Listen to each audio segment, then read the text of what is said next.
បើយើងបន្តមកដល់ទំព័រទី39គឺ reading read and listen to the conversation about family ចូលអានហើយនឹងស្ដាប់នៅកិច្ចសន្ទនាអំពីក្រុមគ្រួសារ notice the feature words and phrases ចូលកត់សម្គាល់ពាក្យឬក៏កន្សោមដែលត្រូវបានគេរំលេចបាទ so we have Kila គឺយើងមាន Kila do you have a lot of brothers and sisters តើអ្នកមានបងប្អូនប្រុសស្រីជាច្រើនមែនទេ actually no ជាការពិតទៅគឺគ្មានទេ I am an only child ខ្ញុំគឺជាកូនតូលបាទមានន័យថាគ្រួសារគាត់នឹងមានកូនតែម្នាក់ទេ but I have got tons of cousins ប៉ុន្តែខ្ញុំមានបងប្អូនជីដូនមួយជាច្រើនបាទពាក្យថា tons នេះខ្មែរយើងបកថាតោនប៉ុន្តែដល់ពេល tons of cousin យើងត្រូវបកថាបងប្អូនជីដូនមួយជាច្រើន really ពិតឬ how many តើមានប្រមាណអ្នកដែរ well I have 12 on my mother's side ខាងម្ដាយខ្ញុំមាន12នាក់ and 3 on my father's ហើយមាន3នាក់ទៀតខាងឪពុកខ្ញុំ wow oh do you all keep in touch តើអ្នកនរគ្នាមានទំនាក់ទំនងជាមួយគ្នាទេពាក្យថា to keep in touch មានន័យថារក្សាទំនាក់ទំនងជាមួយគ្នាបាទ it isn't easy មិនងាយស្រួលទេ they are all over the world គឺពួកគេនៅជុំវិញពិភពលោក in Hong Kong នៅទីក្រុង Hong Kong New York ទីក្រុង New York Tokyo London and some of us like to do video calls ហើយគ្នាយើងមួយចំនួនហ្នឹងគឺចូលចិត្ត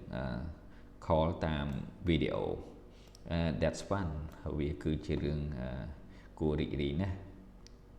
but is it hard to really get together ប៉ុន្តែតើវាលំបាកទេក្នុងការជួបគ្នាតែម្ដង well a bunch of us get together at my great grandmother place once every couple of years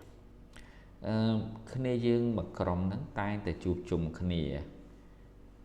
បាទពាក្យថា a bunch មួយក្រុមស្មើ a team គ្នាយើងមួយក្រុមហ្នឹងគឺតែងតែជួបជុំគ្នានៅផ្ទះយាយផ្ទះលោកយាយ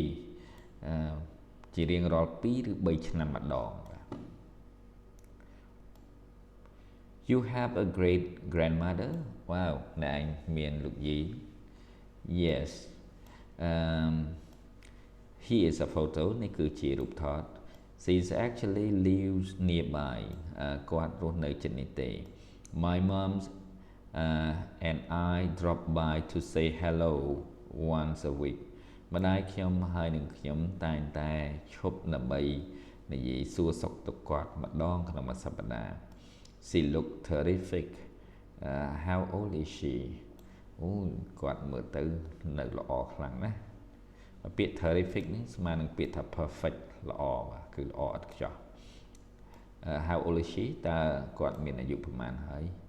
91ឆ្នាំហើយ no way វ៉ាវមិនគួរជឿទេ she looks much younger គាត់មើលទៅដូចជាក្មេងណា what is she like តើគាត់ជាមនុស្សយ៉ាងដូចម្ដេចដែរ she is super outgoing គាត់គឺជាមនុស្សរួសរាយរាក់ទាក់ខ្លាំងណាស់ much more outgoing than me អាចថារួសរាយជាងខ្ញុំទៅទៀតឯណោះបាទអរគុណ